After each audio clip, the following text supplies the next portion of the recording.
Hello, once again, this is a tall order. This is the last day of the second year, 180th day. I planned my class to cover one full school year. And I want to talk about women and beauty.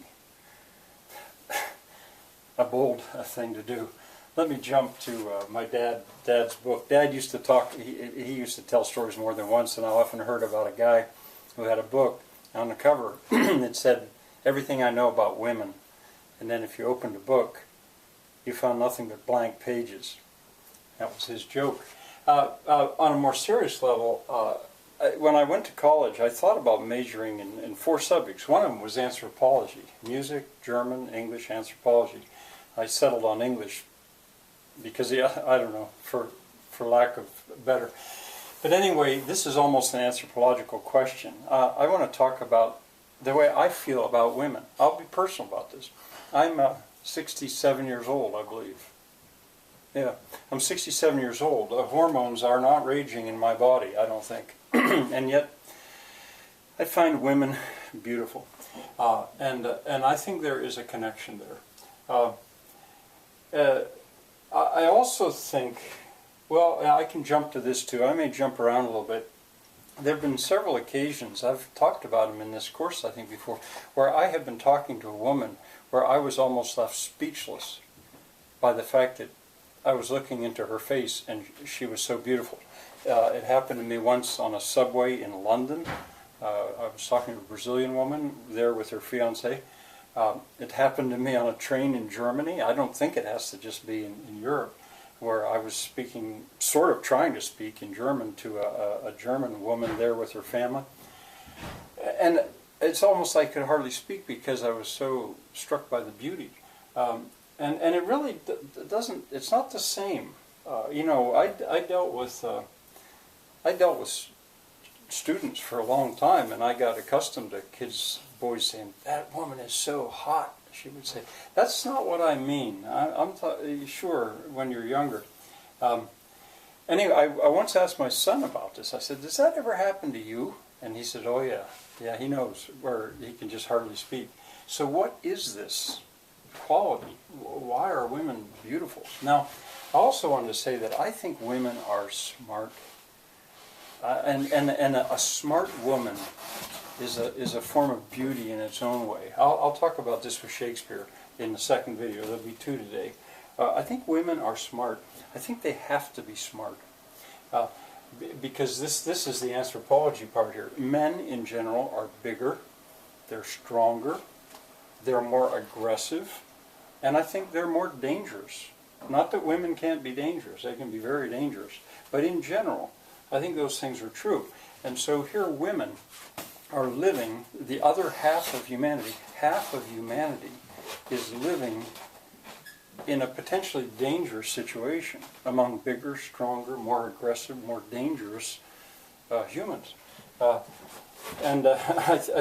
I put Portuguese bullfight is one time, I'll just never forget this. I think it's the only bullfight I ever went to. I think it was in Lisbon. And at the end of a Portuguese bullfight, as opposed to a Spanish bullfight, they don't kill the bull. And what do you do with a bull that is injured? He's been stabbed, he's bleeding, he's so angry, he's tired, he's attacking everything. What do you do with a bull like that, other than kill it? Well, what they do in Portugal is they turn in a small herd of cows, about 8 or 10 cows. A guy with a stick just herds the cows in. And the bull will sometimes ram a cow a little bit, but before long he's in the middle of the cows and out to gate he goes. It calms him down. You know, surely this has got to be about hormones here and there. But I want to talk about beauty. Women go to great, and the other thing they have going for them, see, I've come to suspect, is not only that they have to be smart, they also are beautiful, and that makes them safe, safer, I think. I'm just blowing off here, I don't know. But and the whole idea with makeup, you know, women go to such efforts to make themselves look beautiful. I don't think it works for me, to tell you the truth. I don't think it works, but it must work because women are smart and they do this. I think of veils. I was in Morocco as a young man once, and I was speaking with in French, I believe, scary thought, with a man and his wife about a veil. And the wife, or they were both saying, or the wife was saying, oh, but with your eyes, you can do so much. There's a whole language that you can speak with your eyes. And of course, makeup comes out of that kind of a world. And I said, what do you mean? Can you show me?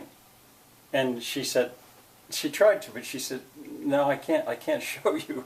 It would have been too, it's like she couldn't lie with her eyes. And to use her eyes to say the things that she would say to a man with her eyes was not going to be right to say to me.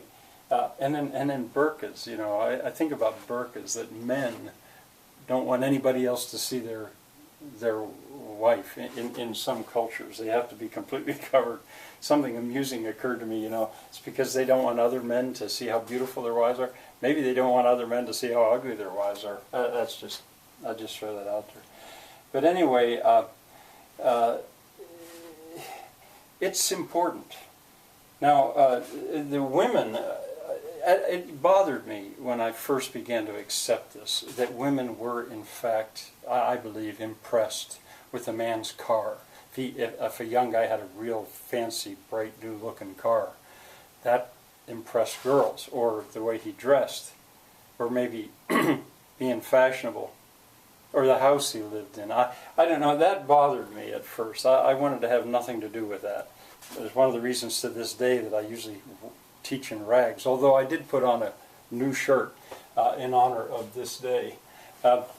I accept that. I accept that because women do have to think about, can their mate ultimately take care of their children, of her children. Which takes me back here, an explanation of men and beyond hormones about their desire for women.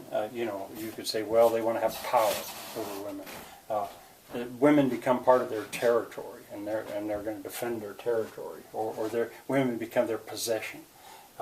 Women are going to be the protectors of their offspring. These would be reasons to desire women and to take care of women. Yes, I think that that's true. But there is this matter of beauty. Intelligence and beauty.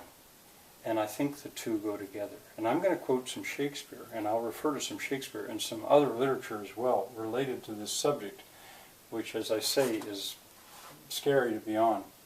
And then what about gays? What about gay men? I can't go there, actually. I mean, I guess they don't see women as beautiful in the same. I really don't know. And maybe they also have a corner on beauty. I don't know about that either.